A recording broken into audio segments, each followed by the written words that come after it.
Well, happy Sunday. Good morning to everyone. Christian Ballard, sports journalist at Ballard Sports Media.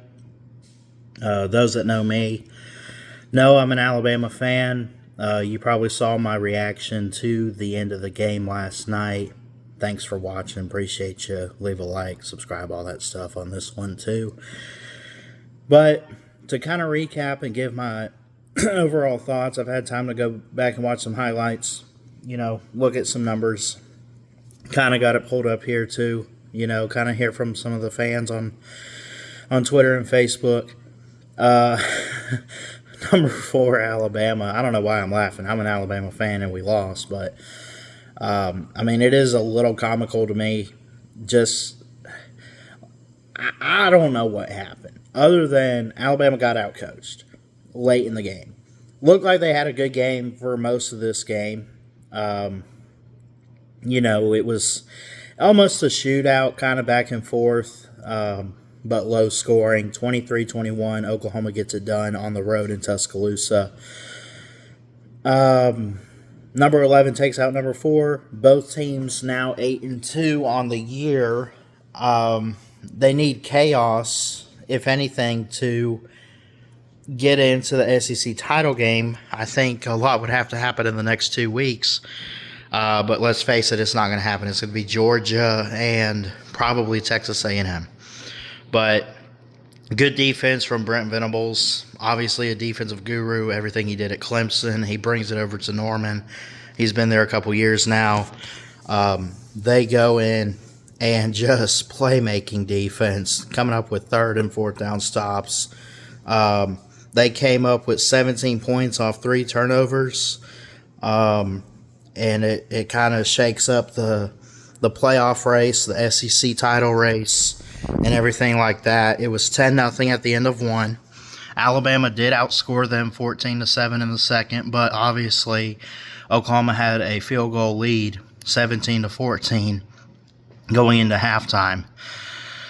It was then 21-20 Alabama at the end of the third, and a field goal, and then defense left Oklahoma on top, and they win 23-21. They were 6.5-point underdogs, so everyone kind of expected this game to be pretty good, pretty close.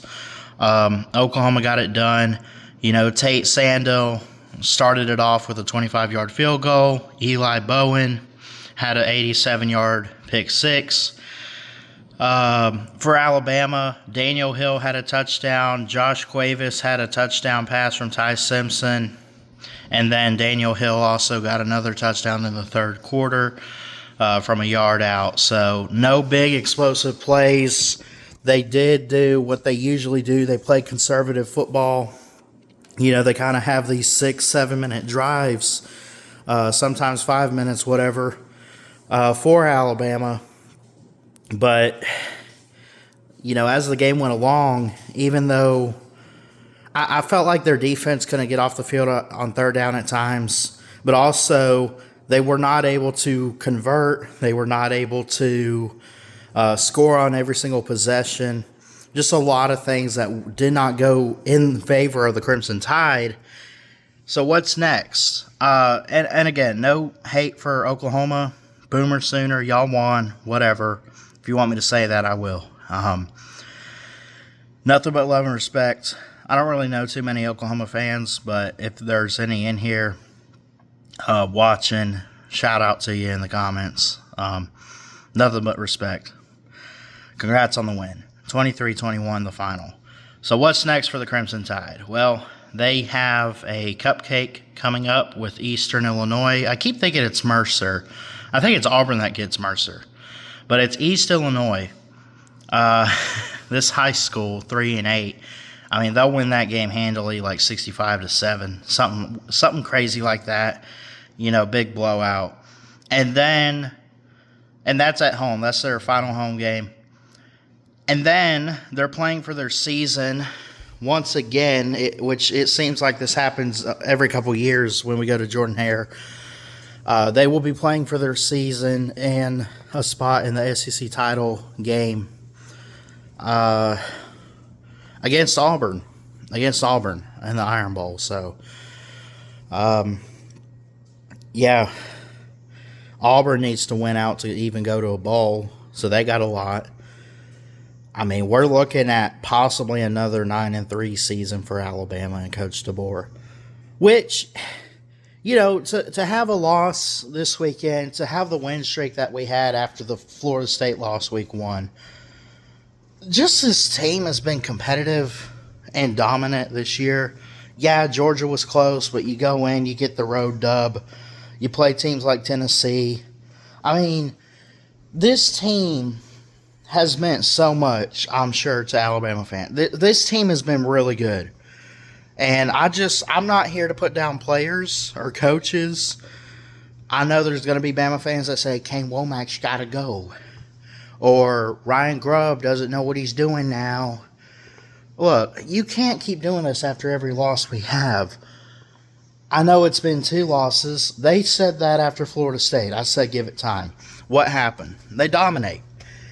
They got out-coached. They got caught napping at home. And Oklahoma was just a better team. It was a top 15 matchup, right? A little bit different than the Florida State loss. That was on the road against an unranked team who doesn't really look that good right now. But what about some of these other games? We beat number 11 Tennessee. We beat number 14 Missouri. 16 Vandy. We were 17. Went on the road and beat a top 5 Georgia team by 3. Yeah, it was close, but we got it done. Look, I'm not hanging up the season just yet. We got 2 more games. We could get into the SEC title. I don't know. We got to look at A&M. We got to look at Georgia and what they have left. We'll talk about it sometime this next week. But I'm still a Bama fan through and through. I know we all are. And I'm just really proud of this team this year. You have a bad Saturday sometimes. You get out-coached. It sucks.